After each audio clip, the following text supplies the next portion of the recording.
गर्व होना चाहिए और हमें एक्साइटेड होना चाहिए, क्योंकि हम एक ऐसी इंडस्ट्री का हिस्सा है जो इस समय वर्तमान में दुनिया का सबसे आसान और सबसे बड़ा धंधा हमारे हाथ लग गया है। मैं इसे आसान इसलिए कहता हूं क्योंकि ये एक मात्र ऐसा कॉन्सेप्ट है, एक ऐसी इंडस्ट्री है, एक ऐसा काम है जिसे हर वर्ग का व्यक्ति कर सकता है। आज आप देखिए, हम जिस काम को कर रहे हैं उसमें डॉक्टर भी कामयाब है, एक इंजीनियर भी कामयाब है, एक वकील भी कामयाब है, एक चार्टर्ड भी कामयाब है, एक प्लम्बर भी कामयाब है, और तो और रास्ते में सड़क किनारे पंक्चर लगाने वाला, साइकिल रिपेयर करने वाला भी कामयाब है या नहीं है साहब? हेलो। और कोई दूसरा धंधा है ऐसा जिसमें इस प्रकार की सक्सेस रेशियो है? डॉक्टरी केवल वही कर सकता जो डॉक्टर है, वकालत केवल वही कर सकता जो वकील है। और आपकी और मेरी साइकिल पंक्चर हो जाए तो उसे भी आप और मैं ठीक नहीं कर सकते, उसके लिए भी स्पेशलाइज्ड लोग चाहिए, जैसे और लोग। लेकिन आप इस काम की सिंपलिसिटी देखिए, हर वर्ग का आदमी कामयाब है।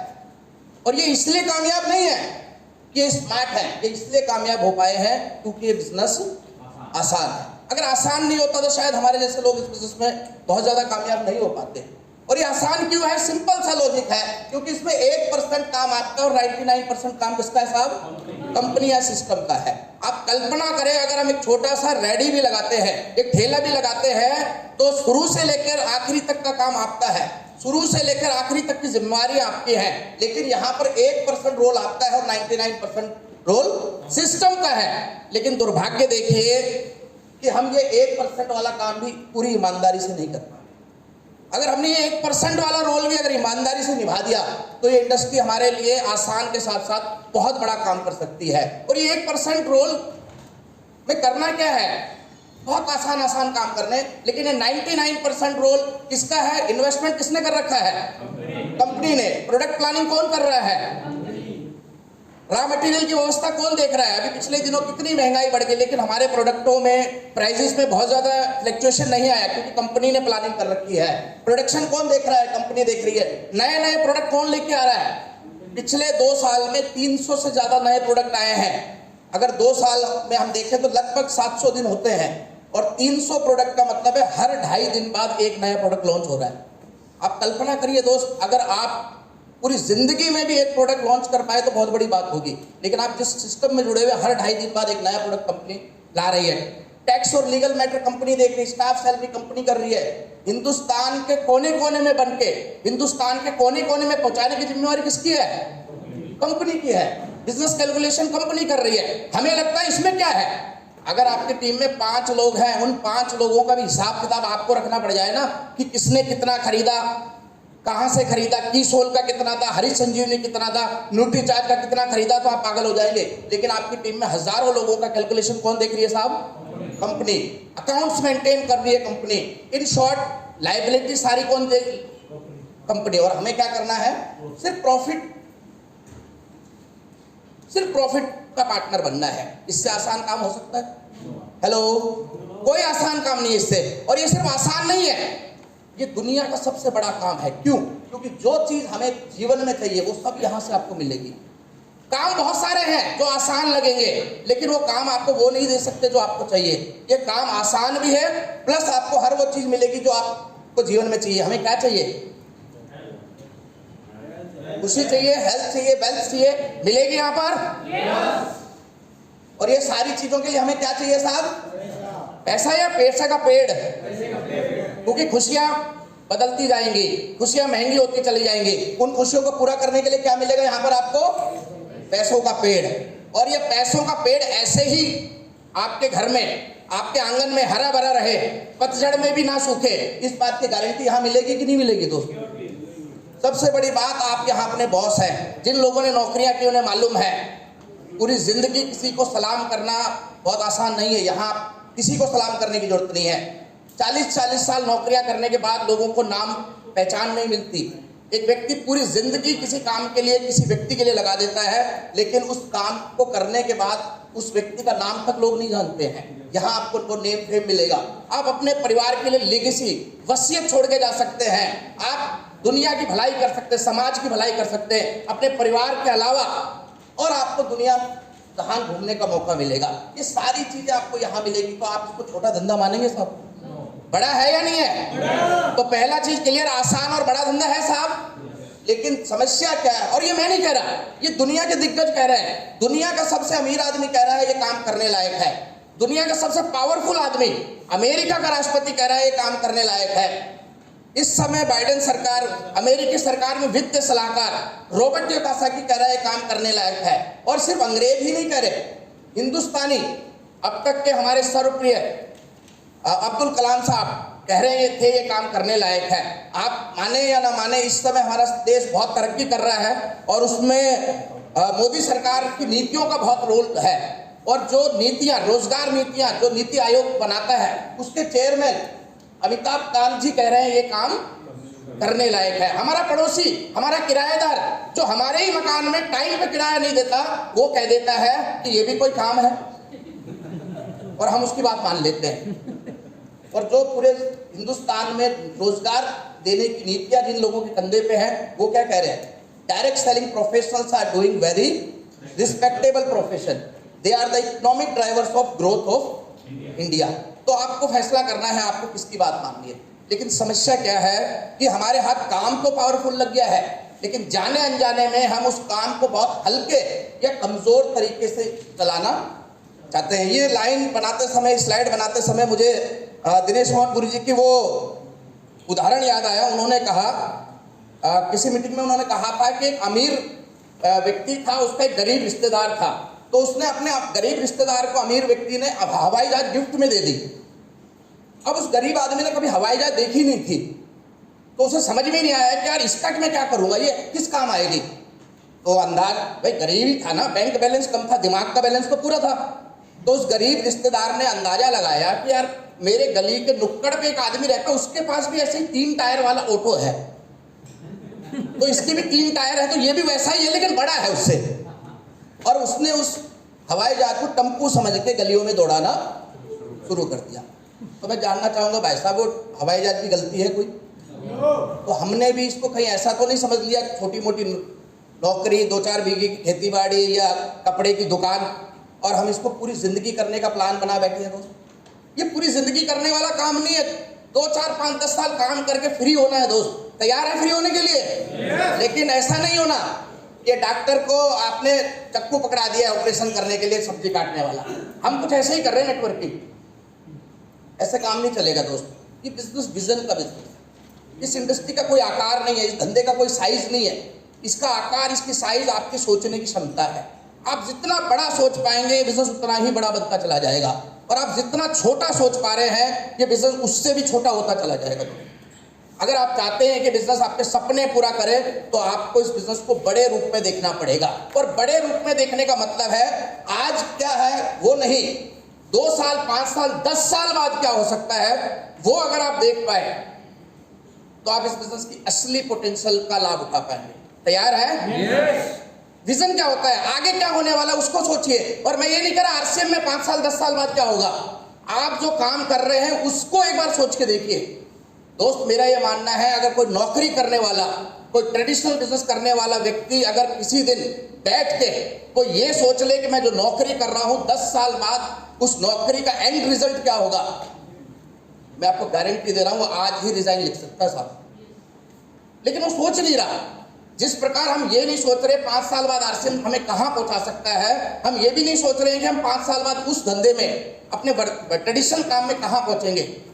सोच एक बार विजन लीजिए सर, आप इस बिजनेस को क्या कर सकते हैं। और मैं तो ये मानता हूं विदाउट विजन, बिना विजन के और बिना पावर ऑफ डुप्लीकेशन के ये बिजनेस दुनिया का सबसे मुश्किल काम से भी मुश्किल काम है। और विजन और डुप्लीकेशन की ताकत लग जाए तो ये काम दुनिया का सबसे आसान काम से भी आसान काम आपके लिए बन सकता है। दूसरी जो हमारी कमी है, हमारा कमजोर तरीका है, हम पावर ऑफ डुप्लीकेशन को नहीं समझ पा रहे हैं। अभी सर ने बहुत बढ़िया तरीके से हमें बताया। दोस्त पहले ही दिन किसी भी नेटवर्कर को यह समझ में आ जाता है कि इस इंडस्ट्री की पावर है पावर ऑफ डुप्लीकेशन। लेकिन किन चीजों को डुप्लीकेट करना है उसको समझने में कई साल लग जाते हैं। सर ने आज आपको बताया 3 ही चीजें डुप्लीकेट होती हैं। सबसे पहली चीज, आप मास्टर कॉपी हैं। आप जो भी करेंगे, चाहे वो आप चाहें या ना चाहें, वो डुप्लीकेट होगा। तो आप कोई ऐसा काम ना करें जो आप नहीं चाहते डुप्लीकेट हो, और हर वो काम डबल ताकत से करें जो आप चाहते हैं आपकी टीम में डुप्लीकेट हो। तो पावर ऑफ डुप्लीकेशन समझिए और समझाइए अपनी टीम को क्या है पावर ऑफ डुप्लीकेशन, क्यों इसे 8वां अजूबा कहा सर ने? क्योंकि इसके पीछे पावर ऑफ कंपाउंडिंग काम करती है। दो ऑप्शन है, एक व्यक्ति को एक नौकरी मिली और उसे बोला गया कि तुझे हर रोज लाख रुपए मिलेंगे, और एक व्यक्ति को नौकरी मिली जिससे बताया गया कि तुझे हर रोज जो भी मिलता है उससे डबल होके मिलेगा। तो पहले नजर में ये अट्रैक्टिव लगता है, क्योंकि पहले दिन लाख रुपया इसको 1 रुपया, दूसरे दिन फिर लाख रुपया इसको 2 रुपया, और पहले 16 दिन 16 लाख रुपए और इसको मात्र 32,000 रुपए। बहुत डिफरेंस हो जाता है। हमारे पड़ोसी को लगता है कि मैं तो इससे बहुत आगे हूं, हमारे रिश्तेदार को लगता है पागल है, हमारे परिवार को लगता है ये तो बर्बाद हो रहा है। लेकिन असली पावर ऑफ डुप्लीकेशन किसको समझ में आ रहा है? जिसको ये थ्योरी पढ़ी है, जिसने ये थ्योरी समझी है। लेकिन 30 दिन बाद जब गेम खत्म होता है, end of the match, lakh रुपए कमाने वाला टोटल कितना कमाता है 30 दिन में? और यहां पर जिसे पागल समझा जा रहा था वो कितना कमाता है 30वें महीने? 214 करोड़ 43,83,667। ये आदमी इसे पागल समझ रहा था। अब ये आदमी दुनिया को पागल समझेगा कि नहीं समझेगा लास्ट में? लेकिन ये कौन, ये चीज आज आपको नजर आनी चाहिए, तभी आप 30वें दिन तक वहां तक पहुंच पाएंगे, नहीं तो बीच में ही आप वीर गति को प्राप्त हो जाएंगे। पावर ऑफ डुप्लीकेशन ये नहीं कहती आप 5,000 पे काम कीजिए, 25,000 पे काम कीजिए, आप 1,500 को पकड़िए। अगर आपको ऐसा लगता है कि भाई मेरी टीम में 5,000 नहीं हो पा रहे, कोई दिक्कत नहीं है, किसी एक चीज को पकड़ के काम कीजिए। लेकिन अगर आप 1500 पीवी पे भी काम करते हैं, तब भी 5 साल बाद आप 50 लाख का बिजनेस अपने नेटवर्क में क्रिएट कर सकते हैं। This is power of duplication. लेकिन 5 साल तक टिके रहना और 5 साल तक एक ही चीज को पकड़ के लगे रहना, इसके लिए विजन चाहिए कि नहीं चाहिए साहब? और हमें तो 2 महीने बाद भी क्या होने वाला है इसका भी कोई खोज खबर नहीं है। 1500 पीवी के लिए क्या करना है, सर ने हमें बकायदा लिस्ट बना के दे रखी है। ये प्रोडक्ट भी अगर वो यूज करने लग जाए रेगुलर, तो 1500 पीवी हुआ पड़ा है उसका। इससे आसान क्या हो सकता है? मुझे बताइए कि आपको क्या लेना है, क्या लेने के बाद कितना पीवी मिलेगा, वो तक आपको लिख के दे रखा है। लेकिन आप कहीं ना कहीं नया आविष्कार करने के चक्कर में, नए नए चीजें ट्राई करने के चक्कर में अपने रास्ते से भटक रहे हैं। एक और कमजोर तरीका है हमारे काम करने का, जो हमारे तरीके रिजल्ट को दूर कर रहा है, वो है हम प्रोसेस ओरिएंटेड वर्क कर रहे हैं। हम प्रोसेस में ज्यादा समय लगा रहे हैं, उस प्रोसेस के बाद जो रिजल्ट आ रहा है हम उसका ज्यादा ख्याल नहीं रख रहे हैं, और हम प्रोसेस को ही रिजल्ट मान के खुश हो रहे हैं। कहीं किसी सर भी इस बात को लगातार कह रहे हैं, वो कह रहे हैं हमें परिणाम आधारित कार्य करना है। काम सिर्फ काम मान के नहीं करना, बल्कि काम किसी निश्चित परिणाम को प्राप्त करने के उद्देश्य के साथ करना है। हमने ये मीटिंग ऐसे ही नहीं रखी कि सिर्फ मीटिंग रखनी थी कि महीने में हमें 800 रुपए लेने ही आपसे, या आपको शाही पनीर खिलाना ही है। इस मीटिंग के पीछे एक उद्देश्य है, और सर ने बताया वो उद्देश्य पूरा होता रहेगा तब तक ये मीटिंग रहेगी। अगर कहीं ऐसा लगेगा नियर फ्यूचर में कि ये मीटिंग उद्देश्यों को पूरा नहीं कर रही है, तो ये मीटिंग बंद हो जाएगी। आप बिल्कुल, आपको अधिकार है, आप आना बंद कर सकते हैं। लेकिन ये तय है कि आगे से अगर आप मजबूती चाहते हैं अपने बिजनेस में, तो आपको रिजल्ट ओरिएंटेड वर्क करना पड़ेगा। सिर्फ मीटिंग करने से कुछ नहीं होगा दोस्त। बहुत सारे लोग हैं, उनसे बात करते हैं, आज वहां जा रहा हूं, आज वहां जा रहा हूं, उनकी फोटोएं आती हैं, लेकिन उनका बिजनेस वहीं की वहीं लटका हुआ। क्योंकि टीसी सर जब कमीशन बनाते हैं तो ए और बी भी देखते हैं, वो ये नहीं देखते आपने कितने दिन कहाँ माथापच्ची करी।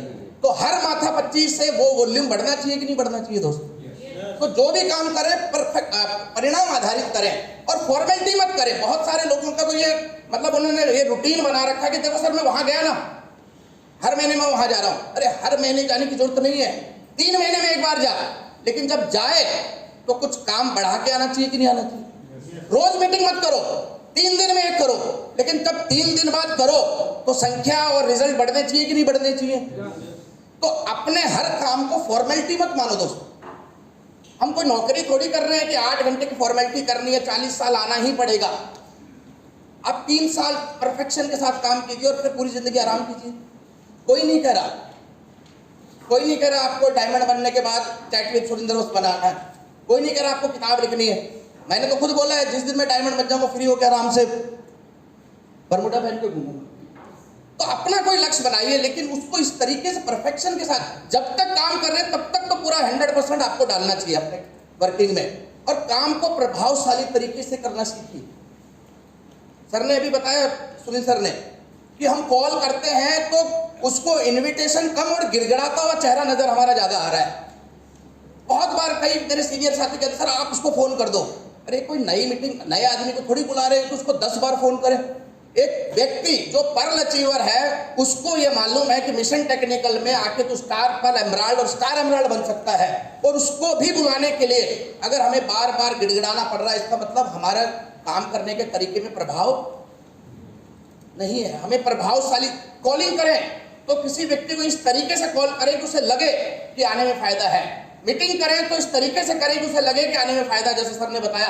प्लान दिखाएं तो उसे लगे कि इस प्लान को देखने के बाद ज्वाइनिंग आ सकती है। यानी अपने हर एक्शन में, अपने हर काम करने के तरीके में आपको एफिशिएंसी लानी पड़ेगी। एक और कमजोर तरीका हमारे काम करने का, हमने अपनी स्पीड को कछुए की स्पीड बना लिया है। हमने ये मान लिया है कि इसको तो पूरी जिंदगी करना है। कहीं नेटवर्क में लिखा था पूरी जिंदगी करना है। जो हमारा 21 पायदान है, बिगिनर से लेकर स्टार डायमंड तक कहीं लिखा हुआ है इतने सालों में ही आप डायमंड बन सकते हो? कहीं नहीं लिखा हुआ। सिर्फ टर्नओवर लिखा हुआ और टर्नओवर के सामने आने वाली इनकम लिखी हुई है, टाइम कहीं नहीं लिखा हुआ। अब ये टाइम डिसाइड करता है आपकी स्पीड। आप चाहो तो 21 पायदान आप 21 महीनों में पूरा कर लो, और चाहो तो 2-3 पीढ़ियां बाद तक पूरा होता चला जाएगा, लेकिन ये पूरा आपको करना है। जितना स्पीड आप रखोगे अपनी वर्किंग की, लोग इतना कैजुअल है ना अपने काम करने में, मैं हैरान हूं। कई बार गुस्सा भी आता है, कई बार मायूसी भी होती है, कई बार नाकामी भी फील होती है। सर कितनी बार गुरुजी मैसेज डालते हैं कि जो लोग आ रहे हैं वो मैसेज में हाथ खड़ा करके यस लिख दीजिए। हम मतलब इतना स्लो हैं उस चीज में भी कि हमसे यस भी, मतलब मुझे आना भी है मुझे, लेकिन मैं यस भी लिखने को तैयार नहीं हूं। आप सोच के देखिए दोस्तों। और सर ने कहा ये डुप्लीकेट होता है। अब मुझे बताइए कि कितनी ताकत लग रही थी। कितनी बार सर पूछते हैं कि रिस्पोंड करो ग्रुप में, क्यों नहीं कर रहे आप लोग? ऐसा नहीं है कि आप काम नहीं करना चाहते, ऐसा नहीं है आप मीटिंग में नहीं आप आना चाहते हो, लेकिन आपने ये मान लिया कि कर देंगे, सर समझ जाएंगे। थोड़ा सा हमें अपनी वर्किंग में सेंस ऑफ अर्जेंसी दिखानी पड़ेगी दोस्तों। पूरी जिंदगी नहीं करना, मैं फिर आपको बार बार याद दिला रहा हूं। और हमें ये भी नहीं मालूम कि हमारे पास जिंदगी कितनी बची है। बहुत सारे लोग सुबह घर से निकलते हैं, कोई ये नहीं सोच के निकलता कि वो शाम को वापस नहीं आएगा, लेकिन बहुत सारे लोग नहीं पहुंच पाते। ऐसा होता है या नहीं होता साहब? मैं ये नहीं कहता हम में से कोई हो, लेकिन हो तो सकता है ना साहब। और जो नहीं आ पाते वो भी तो किसी ना किसी के अपने रहे होंगे ना साहब। दोस्त यही वो समय है जब हम पूरी ताकत लगा के इस काम को कर सकते हैं। हमारे अंदर भी थोड़ा सा हल्कापन आ गया था, हमारे अंदर भी थोड़ा लेजीनेस आ गया था, लेकिन 7 तारीख वाले प्रोग्राम ने दोबारा हमारे अंदर चार्जिंग भर दिया है। पूरी एनर्जी के साथ अब हमें काम करना है। आप हैरान रह जाएंगे इस इंडस्ट्री की खूबियां देख के। एक व्यक्ति सिर्फ 2.5 साल काम करता है और उसके जाने के बाद 20 साल से उसके घर में लगातार इनकम आ रही है। आप सोच के देखिए, इससे बड़ी पावर कहाँ मिलेगी आपको पैसिव इनकम का? इससे बड़ा उदाहरण आपको कहाँ मिलेगा? थोड़ा सा हमें अपनी स्पीड को बढ़ाना पड़ेगा, थोड़ा और एग्रेसिवली हमें वर्किंग करने की जरूरत है। और इस समय हमारा एक ही उद्देश्य है, क्या है साहब? हमारा प्लान ग्रोथ पे टिका हुआ है। और अगर हम ग्रो होंगे, या तो आप ग्रो हो रहे हो या आप इस बिजनेस में मर रहे हो। अगर आप ग्रो नहीं हो रहे हो तो आप ये समझ लीजिए आप मर रहे हो, आपको नजर नहीं आ रहा। ग्रोथ ही आपको जिंदा रखेगी। ये mission technical, mission royalty, upline का मोटिवेशन, ये सीढ़ियां सिर्फ आपको पॉजिटिव रख सकती है, लेकिन एक चीज तो आपको जिंदा रखेगी, वो क्या है साहब? ग्रोथ। तो हमें ग्रोथ पे फोकस करना चाहिए कि नहीं करना चाहिए? yes. और ग्रोथ के लिए हमें क्या चाहिए? ग्रोथ कब होगी? ग्रोथ होगी जब हम अपने वर्तमान बिजनेस को लॉक करना सीख जाएंगे। वर्तमान बिजनेस को लॉक करने का मतलब है कि जो आ रहा है, जो चल रहा है, वो तो आता रहेगा। इस बात की गारंटी अगर आपको हो जाए तो आप आगे और बढ़ाने के लिए जोर लगाएंगे कि नहीं लगाएंगे दोस्तों? आज सबसे बड़ा चैलेंज ये है कि इतनी मेहनत करने के बावजूद, मैं इसलिए कह रहा हूं क्योंकि हम में से कोई नहीं ये मानता कि हम मेहनत नहीं कर रहे। हम सब ये मानते हैं हम मेहनत, राउत भाई मेहनत कर रहे हैं ना, उसके बावजूद भी अगर हमारे पास वो रिजल्ट नहीं है, इसका मतलब कहीं ना कहीं हमें और इंप्रूवमेंट की और सुधार की जरूरत है। तो ये ग्रोथ कब आएगी? पहली ग्रोथ का सिम्टम आएगा हमारे बिजनेस में जब हमारा बिजनेस एक लेवल पे जाके लॉक होना शुरू हो जाएगा। लॉक यानी इस बात की गारंटी कि अब इससे कम तो नहीं होगा, अब मैं जो भी प्रयास करूंगा वो प्रयास मेरे बिजनेस को आगे की ओर बढ़ाएगा। अगर ये गारंटी हो जाए तो स्पीड बढ़ेगी कि नहीं बढ़ेगी आपकी? आज दिक्कत क्या है, ओपनर को ये श्योरिटी नहीं है कि मेरा बिजनेस इस महीने 70 होगा भी कि नहीं होगा, इसलिए वो उसके दिमाग में हम कितनी बार भी बात कर ले 1.15 की, उसके दिमाग में 1.15 नहीं घुस रहा। अगर उसका 70 मेंटेन होने लग जाए तो 1.15 के बारे में सोचेगा या नहीं सोचेगा? दूसरा ग्रोथ कब आएगी? हमारा ये बिजनेस लॉक हो गया, सॉरी थोड़ा पीछे लेंगे, ये लॉक कब होगा? ये लॉक होगा हमारे पास जो कंसिस्टेंसी ऑफर आया है, जो हमारे मार्केटिंग प्लान का पार्ट बन गया है। अब तक जो ऑफर था वो ऑफर था, ऑफर कब आए कब चला जाए पता नहीं है। और होता क्या था, अमूमन जब तक टीम उस चीज को डुप्लीकेट करती थी वो ऑफर ही खत्म हो जाता था। लेकिन अच्छी बात यह है कि अब कंसिस्टेंसी ऑफर हमारे प्लान का पार्ट बन गया है। तो अब और आप अगर अपने बिजनेस को थोड़ा सा कैलकुलेट करेंगे, क्योंकि मैं अकाउंट्स बैकग्राउंड से हूं, तो मैंने देखा है कि हमारा जो पिछले महीने का बिजनेस और पिछले 3 महीने का कंसिस्टेंसी जब से आया है, पूरे बिजनेस को आप ट्रैक करेंगे तो आपका 70% बिजनेस आपके कंसिस्टेंसी वाले लोगों के द्वारा आ रहा है। 1500 पीवी, 2500 पीवी और 5000 पीवी, और उससे ऊपर जो कर रहा है। आप टोटल करके देख लीजिए, आपको पता चलेगा आपका टोटल में से 70% कंसिस्टेंसी वाले लोग ला रहे हैं। अगर वो कंसिस्टेंसी वालों को हमने पक्का कर दिया और ये पक्का सिर्फ 10 तारीख तक करवा दिया कंसिस्टेंसी वालों का, तो आपकी लास्ट क्लोजिंग हमारी 10 तारीख को नेट पे शो हो गई, तो अगले 20 दिन में आप धुआं उठा सकते कि नहीं उठा सकते? आप ग्रोथ ला सकते हैं कि नहीं ला सकते? लेकिन समस्या क्या है कि हम ये लॉक नहीं कर पा रहे, हमें इस पे लॉक करना है। और ये ऑफर्स जो है ये इसीलिए आए हैं कि आप अपना बिजनेस लॉक करें। 70% आया अभी हमें ग्रोथ करनी है। वो ग्रोथ कब आएगी? जब हम नया बिजनेस क्रिएट करेंगे। पुराना तो आ गया, लोग कंसिस्टेंसी से नया क्रिएट करना पड़ेगा। नया कब आएगा? जब हमारे ग्रुप में नई नई ज्वाइनिंग आएंगी। एक नया आदमी, एक नया व्यक्ति हमारी टीम में जुड़ता है तो हमें उस वॉल्यूम देता है। वो हर नए व्यक्ति की वॉल्यूम हमारे बिजनेस को ग्रोथ देने में मदद करती है। ग्रोथ कब आएगी? नया बिजनेस कब आएगा? बहुत सारे लोग हमारी टीम में ऐसे हैं जो इनएक्टिव हैं या कम एक्टिव हैं या जीरो पे हैं, जो सर ने बताया। अगर हमने इनएक्टिव लोगों को एक्टिव कर दिया, उनकी परचेजिंग बढ़ा दी, और ये बहुत सारे, मतलब ये 98% है कंपनी का आधिकारिक आंकड़ा। अगर आपके टीम में 1000 लोग हैं, मैं ऐसा मान के चल रहा हूं यहाँ ज्यादातर लोग रॉयल्टी एंड अबाव हैं, तो 1000 लोगों का नेटवर्क है आप लोगों के पास एवरेज। 1000 लोगों में से 40-50 लोग एक्टिव हैं और 950 लोग इनएक्टिव हैं। अगर हमने 950 लोगों में से सिर्फ 10% लोगों को, कितने हुए? 90-95 लोग हो गए। अगर हमने उन 90-95 लोगों को थोड़ा भी एक्टिव कर दिया, थोड़ा भी हिला दिया, तो आपके बिजनेस को एक बहुत बड़ा नया बिजनेस के रूप में आपको वॉल्यूम मिलेगा वहां से। और तीसरा, आपके बिजनेस में नया बिजनेस कब क्रिएट होता है? जब आपकी टीम में नए अचीवर्स पैदा होते हैं। आप देखिए, जब भी एक व्यक्ति आपके नेटवर्क में बिगनर बनता है तो कब बनता है? जब वो अपनी बी लाइफ में पहली बार 5000 का नया बिजनेस डेवलप करता है। एक व्यक्ति बिगनर से स्टार्टर कब बनता है? जब वो 5000 के साथ नया 5000 का बिजनेस और लेके आ जाता है। ये जो नया और आ रहा है, यही तो आपको ग्रोथ देगा, और इस पे आपको काम करना है। और इन दोनों चीजों को आपको रेगुलर करने के लिए कंसिस्टेंसी ऑफर ही हमारा जान है इस बिजनेस की। और ये कंसिस्टेंसी वाले भी कंसिस्टेंसी कब रखेंगे? जब हम उनको माहौल में रखेंगे। आज किसी व्यक्ति ने 2500 करना शुरू किया, अगर हमने उसको माहौल से छोड़ बाहर निकाल दिया, या वो माहौल में नहीं रह पाया, तो 3 महीने बाद वो 2500 करना छोड़ देगा। तो हमें उसको 2500 को वाले को 2500 करवाते रहने के लिए क्या करना पड़ेगा साहब? उसको माहौल में रखना पड़ेगा। ये माहौल कहाँ से मिलेगा? जो वीकली मीटिंग हमें कर रहे हैं अपने अपने स्टेशनों पे, उसमें आप लेके आइए। जो हम मंथली इवेंट कर रहे हैं आप उसमें लेके आइए। जो अपने एंड पे आप मिशन रॉयल्टी कर रहे हैं स्टेशन वाइज, उसमें उन लोगों को शामिल रखिए। ये माहौल उनको पॉजिटिव रखेगा और ये पॉजिटिविटी उनको कंसिस्टेंसी ऑफर में बनाए रखेगी। और ये कंसिस्टेंसी ऑफर में उनका मेंटेन रहना आपके बिजनेस को लॉक रखेगा। Focus more on more joining, मैंने बात कर लिया। इनएक्टिव को एक्टिव कर लीजिए। और ये क्या गारंटी है कि आज आपने किसी की आईडी एक्टिव कर दी और वो फिर टर्मिनेट नहीं होगी? हो सकती है। क्या तरीका है? फॉलो। कंसिस्टेंसी वाले ने आज शुरू कर दिया, क्या गारंटी है वो 6 महीने बाद करता रहेगा? फॉलो। आप फॉलो अप करते रहिए उन लोगों को। रेगुलर फॉलो अप अगर आप करेंगे तो आपका लॉक और ग्रोथ दोनों होगी। और नए अचीवर को जो हमने पॉइंट तीसरा लिया था उसको कैसे करना है, वो पॉइंट बहुत समझने वाली बात है कि अभी हमारी टीम में नई पिनें कैसे आएंगी।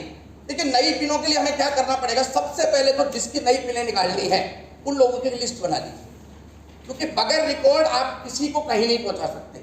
किसको कहां पहुंचाना है इस महीने वो आपको पता होना चाहिए और उसको भी पता होना चाहिए। आपको पता है मुझे इस आदमी को बिगनर बनाना है, स्टार्टर बनाना है, ओपनर बनाना है, अब उसको बुला के उस लीडर की काउंसलिंग कीजिए।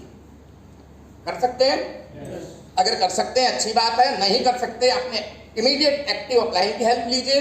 अगर वो भी अपने आप को असहज महसूस कर रहे हैं तो अपने सीनियर लीडर की हेल्प लीजिए। लेकिन जिसको आपने नया अचीवर बनाना है उसकी काउंसलिंग कीजिए। दूसरा, काउंसलिंग कर दिया आपने, उसको क्लियर कर दिया, दूसरा काम है उसका टैप रूट यानी डेप्थ की प्लानिंग कर लीजिए। अगर बिगनर एक आदमी बनेगा तो तब बनेगा जब उसके ए लेग का बिजनेस 50,000 से ऊपर हो चुका होगा, क्योंकि आपने तो उसको सिर्फ बी लेग में 20,000 के लिए प्लानिंग की है ना उसकी। तो आपको 50,000 का उसका टैप रूट प्लान करना है। और तीसरा, नए ग्रुप और नए स्टेशन जब खुलेंगे तभी उसकी बी लेग में नया बिजनेस आएगा। तो अगर आप इन पे काम करेंगे तो आपको ये लगेगा नया प्लान आ गया। आपको पता है? हेलो, एक दो को ही पता है क्या? सबको पता है? और ये नया प्लान को मॉडिफाइड प्लान कहा गया है, अपडेटेड प्लान कहा गया है। और कोई भी चीज अपडेट होके आती है तो पहले से खराब होके आती है, पहले से बेहतर होके आती है। अगर मैं अपनी कार को मॉडिफाइड करूंगा तो पहले से गंदी दिखने के लिए करूंगा या पहले से अच्छी दिखने के लिए? तो ये प्लान भी मॉडिफाइड होके आया है, यानी ये पहले से बेहतर होके आया है। ये बात आपको अपने दिमाग में डालनी है ये बात, क्योंकि आप जैसा किसी चीज को कैच करेंगे ये चीज वैसे की वैसे नीचे डुप्लीकेट होगी। अगर आपने एक पॉइंट को इसमें नेगेटिव लेकर पकड़ रखा है तो पॉइंट पूरी टीम में नेगेटिव प्रमोट हो जाएगा। तो ये मॉडिफाइड प्लान क्या है जी? सर ने जैसा कहा, ये अपडेटेड प्लान हमारी लाइफ को अपडेट करने के लिए आया है। लेकिन ध्यान रखिए, कोई भी प्लान काम नहीं करता जब तक कि हम उस प्लान पे काम ना करें। आपके बिजनेस में मचाने के लिए तूफान अब आ गया है नया अपडेटेड मार्केटिंग प्लान। पहली बात, नए लोगों के सामने पुराना प्लान नया प्लान बात नहीं करनी है, नए लोगों को प्लान ही दिखाना, उनको ये बताने की जरूरत नहीं है ये अपडेटेड है, कंफ्यूज मत करें उन्हें। दूसरा, इसको अपडेटेड प्लान को बेहतर प्लान क्यों कहा जा रहा है शमशाद जी? क्योंकि ये प्लान हमारी दो बेसिक रिक्वायरमेंट पूरी कर रहा है। नेटवर्क मार्केटिंग में काम करने वाले व्यक्ति की, लीडर की दो मुख्य जरूरतें होती हैं। एक, वो सोचता है कि उसका बिजनेस स्टेबल हो जाए, और दूसरा वो सोचता है कि स्टेबल हो गया तो वो बिजनेस ग्रो होना शुरू करे। और ये प्लान इन दोनों चीजों पे चोट करता है, ये दोनों चीजों को करने में आपकी मदद करता है। जब कंसिस्टेंसी ऑफर वाले लोग हमारी टीम में रेगुलर परचेजिंग करने लग जाएंगे तो आपका बिजनेस मेंटेन हो जाएगा, स्टेबल हो जाएगा जी। आपकी टीम में मान लीजिए 200 लोग हो गए 2,500 करने वाले, तो 5 लाख का बिजनेस स्टेबल हो गया कि नहीं हो गया? अब आपका 5 लाख जाने लग गया तो आप 5 लाख पे बैठे रहेंगे या 5 को 10 पे ले जाने की प्लानिंग करेंगे? और यहाँ पर इस प्लान में कुछ ऐसा मसाला डाला गया है कि जो व्यक्ति अपना बिजनेस मेंटेन करेगा उसको कुछ एक्स्ट्रा बोनस मिलेगा। तो वो एक्स्ट्रा बोनस के लालच में या एक्स्ट्रा बोनस के प्रयास में वो लोग ऊर्जा बढ़ाएंगे, लगाएंगे या नहीं लगाएंगे? अगर वो ऊर्जा बढ़ाएंगे तो नेटवर्क बिल्ड होगा, और ये नेटवर्क बिल्ड होगा तो आपको ग्रोथ मिलेगी। क्या क्या मिलेगा? बहुत कुछ है, 22%, 8%, ये सब आपको जगदीश भाई बताएंगे पूरे डिटेल में। अब सवाल ये है इसको दिखाएं कैसे, इसकी शुरुआत कैसे करें? ज्यादातर लोग वहीं अटक गए हैं। तो 1-to-1 में भी आप ट्राई कर सकते हैं, लेकिन मैंने वीकली मीटिंग में और होम मीटिंग में, क्योंकि मैं अपने लेवल पे होम मीटिंग करता हूं, तो होम मीटिंग में मैं कैसे आजकल बात कर रहा हूं, थोड़ा सा आपके साथ रेफरेंस दूंगा। आप मेरे से ज्यादा समझदार है, मेरे से ज्यादा क्रिएटिव है, आप और अच्छा कर सकते हैं, लेकिन मैं कैसे कर रहा हूं जिससे मुझे अच्छे रिजल्ट आए हैं पिछले कुछ दिनों में, थोड़ा सा मैं आपके साथ शेयर करना चाह रहा हूं। अब हम प्लान कैसे दिखाएं, जो कि हमारा एक बेसिक क्वेश्चन है इस समय। मैं कोई भी मीटिंग करने से पहले थोड़ा सा अपना परिचय देता हूं, उसके बाद मैं बातचीत शुरू करने से पहले मैं उनको पूछता हूं कि हम आज एक सिस्टम पे बात करने वाले हैं जिसके लिए आपको यहाँ पर इकट्ठा किया गया है। लेकिन उस सिस्टम पे बात करने से पहले मैं कुछ सवाल आप लोगों से जानना चाह रहा था। तो मैं उनसे कुछ सवालों से पूछता हूँ, क्या आप अपने परिवार को बीमारियों से बचाना चाहते हैं? तो अमूमन जवाब ये रहता है, मार्केट में आप देखेंगे तो कहीं ना कहीं हर व्यक्ति किसी ना किसी बीमारियों से ग्रसित है। छोटी मोटी बीमारियां, मैं बड़ी बीमारियों की बात नहीं कर रहा हूं, हर आदमी छोटी मोटी बीमारियों से ग्रसित है। कितनी मिलावट आ रही है, क्या कारण है इन बीमारियों का, हिंदुस्तान में बीमारियां क्यों बढ़ती जा रही है। एक आदमी अपनी पूरी जिंदगी सिर्फ पैसे कमाने के लिए लगा देता है और बाद में उन्हीं पैसों को अपने आप को हेल्दी बनाने के लिए, अपने आप को फिट रखने के लिए लगा देता है। इस पर थोड़ा बात कीजिए, 1 मिनट 2 मिनट, लंबा नहीं। दूसरा सवाल मैं उससे पूछता हूं कि आप अपने सालाना मेडिकल बिल को जीरो करना चाहते हैं?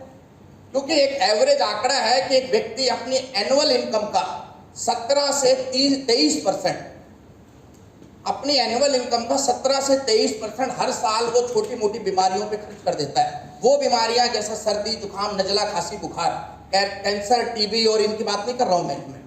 अगर एक व्यक्ति लाख रुपए कमाता है तो 17,000 रुपए से लेकर 23,000 रुपए हर साल वो इन छोटी मोटी बीमारियों पे लगा देता है, ना चाहते हुए। तीसरा सवाल उससे पूछिए, क्या आप अपने घरेलू सामान के खर्चों से 20 से 30% बचत करना चाहते हैं? और ये बात सीधी अटैक करती है उसके दिल पे, क्योंकि हम एक ऐसे सामाजिक बैकग्राउंड से आए हैं जहां पर बूंद बूंद करके सागर बनता है।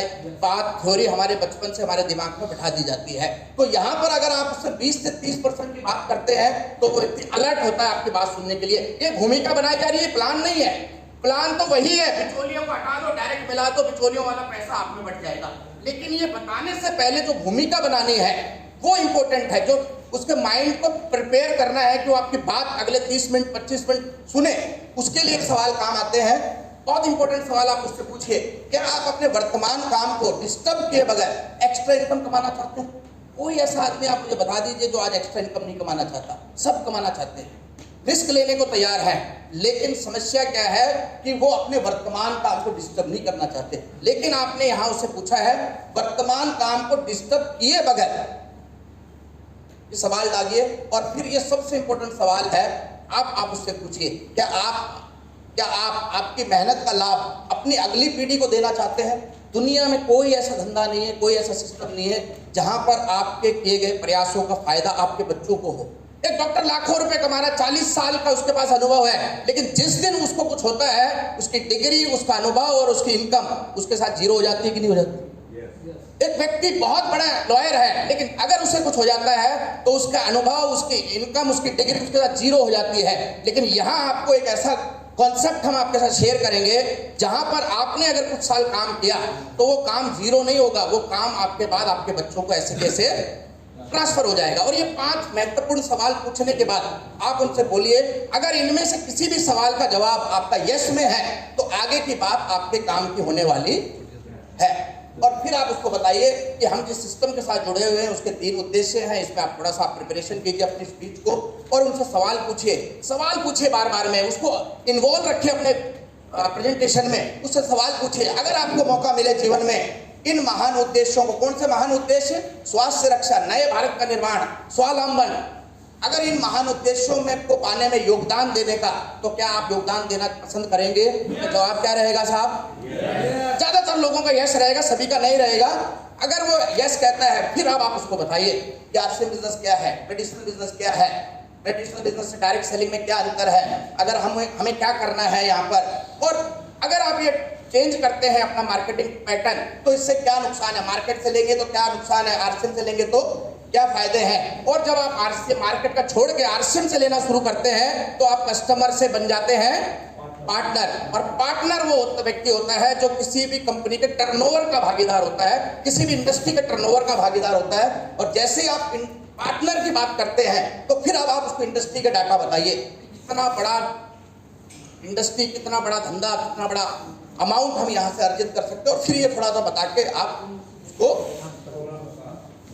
इस तरीके से आपको कुछ बेसिक आउटलाइन मैंने देने का प्रयास किया है, आप इस पे करें। और जैसा हमने बात की थी कि माहौल का बिजनेस है, हमें अपनी कंसिस्टेंसी वालों को कंसिस्टेंसी करवाने के लिए, फील्ड में काम करने वालों को फील्ड में एक्टिव रखने के लिए, वाइटल्स को पॉजिटिव रखने के लिए हमें क्या देना उनको?